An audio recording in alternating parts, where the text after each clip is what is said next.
Krisdayanti, Stambuk A11120 198. Baiklah, di sini saya akan membacakan materi dari kelompok 1 sampai kelompok 7. Yang pertama yaitu materi kelompok 1, alat evaluasi, tes dan non-tes. Pengertian tes. Tes adalah alat atau prosedur yang dipergunakan dalam rangka pengukuran dan penilaian yang sifatnya benar atau salah. Jawaban yang diharapkan dalam tes menurut Sudjana dan Ibrahim 2001 dapat secara tertulis, lisan, atau perbuatan. Dengan demikian, apabila suatu tugas atau pertanyaan menuntut harus dikerjakan oleh seseorang tetapi tidak ada jawaban atau cara pengerjaannya yang benar dan salah, maka tugas atau pertanyaan tersebut bukanlah tes. Yang kedua yaitu pengertian non-tes. Non-tes adalah cara penilaian hasil belajar peserta didik yang dilakukan tanpa menguji peserta didik, tetapi dengan melakukan pengamatan secara sistematis. Teknik penilaian ini umumnya untuk menilai kepribadian anak secara menyeluruh meliputi sikap, tingkah laku, sifat, dan sikap sosial. Materi kelompok 2 yaitu hakikat reliabilitas. Kata reliabilitas dalam bahasa Indonesia yang digunakan saat ini sebenarnya diambil dari kata reliability dalam bahasa Inggris dan berasal dari kata reliable yang artinya dapat dipercaya, keajengan, konsisten, keandalan, kestabilan. Suatu tes dapat dikatakan reliable jika tes tersebut menunjukkan hasil yang dapat dipercaya dan tidak bertentangan. Menurut Sugiono 2005, reliabilitas adalah serangkaian pengukuran atau serangkaian alat ukur yang memiliki konsistensi bila pengukuran yang dilakukan dengan alat ukur itu dilakukan secara berulang. Reliabilitas tes adalah tingkat keajengan konsisten suatu tes, yakni sejauh mana suatu tes dapat dipercaya untuk menghasilkan skor yang ajeng, relatif tidak berubah walaupun diteskan pada situasi yang berbeda-beda. Macam-macam reliabilitas. Yang pertama, reliabilitas konsisten.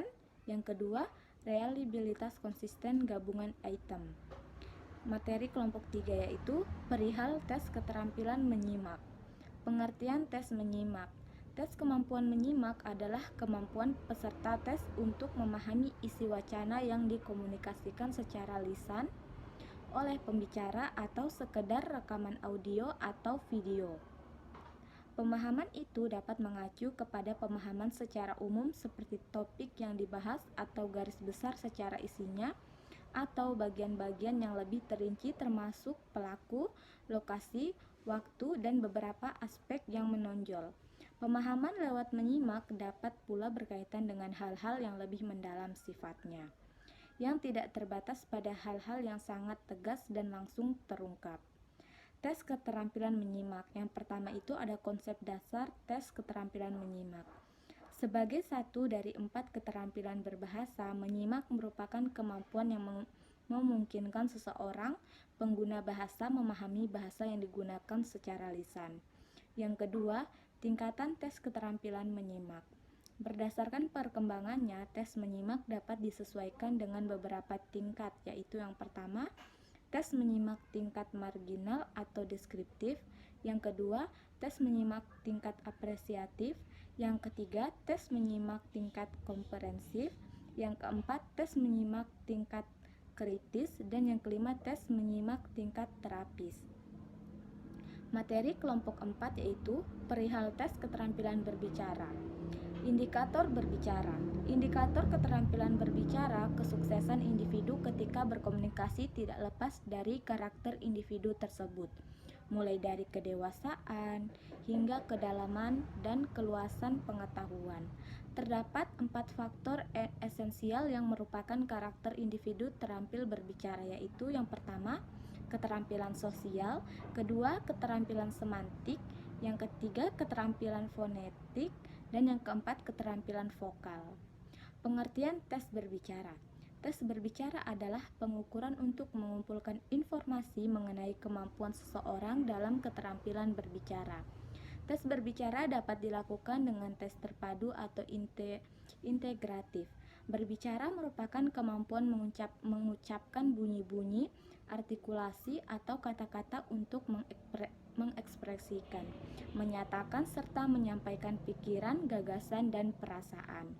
Materi kelompok 5 yaitu tentang perihal tes keterampilan menulis. Menulis merupakan keterampilan yang kompleks dan sulit dikuasai.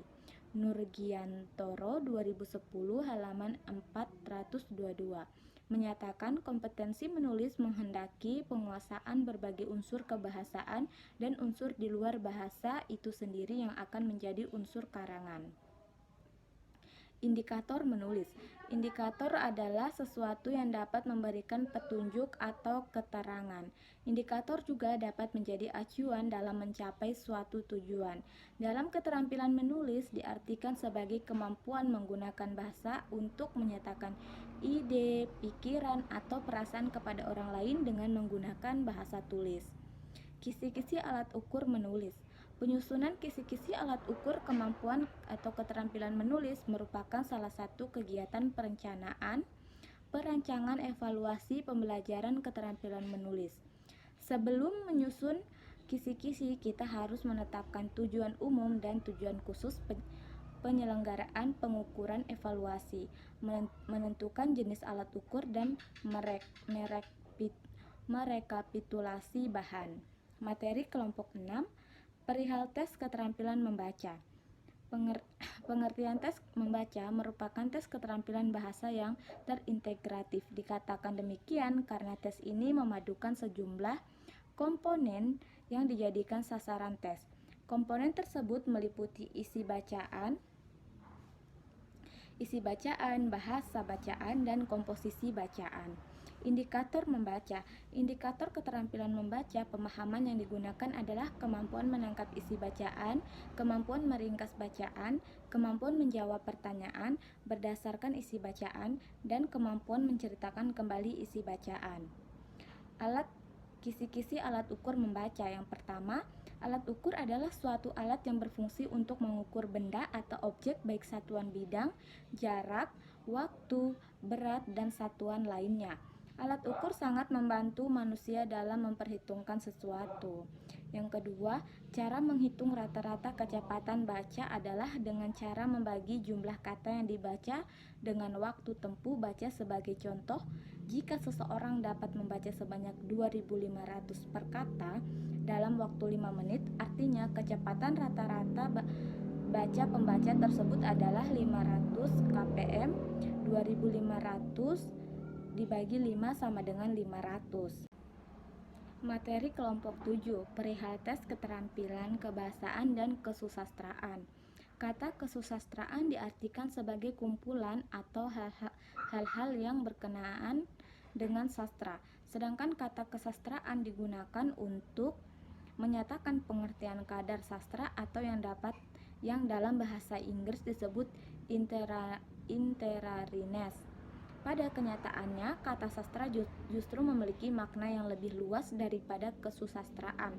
Hal itu dapat dilihat dari ilmu-ilmu sastra yang mencakup ilmu bahasa, ilmu kesusastraan, ilmu sejarah, ilmu arkeologi, dan filsafat. Demikian halnya dengan sarjana sastra yang mencakup ahli bahasa, ahli kesusastraan, ahli antropologi, ahli sejarah, ahli arkeologi, dan ahli filsafat. Penelaahan alat ukur kebahasaan dan kesusastraan. Alat ukur digunakan untuk mengukur perilaku peserta didik atau kegiatan proses pembelajaran dalam menerapkan sesuatu yang baru, seperti penilaian holistik, dipertahankan ketekunan, kedisiplinan, dan kesabaran. Salah satu tujuan adanya evaluasi yaitu untuk mengetahui sejauh mana siswa telah mengerti bahwa yang telah diajarkan. Rencana pembelajaran, evaluasi, dan tindak lanjut merupakan serangkaian kegiatan yang utuh dan terkait erat satu sama lain. Baiklah, itu materi dari kelompok 1 sampai kelompok 7 yang dapat saya sampaikan. Kurang dan lebihnya saya mohon maaf. Akhir kata saya ucapkan wabillahi taufik wal hidayah. Wassalamualaikum warahmatullahi wabarakatuh.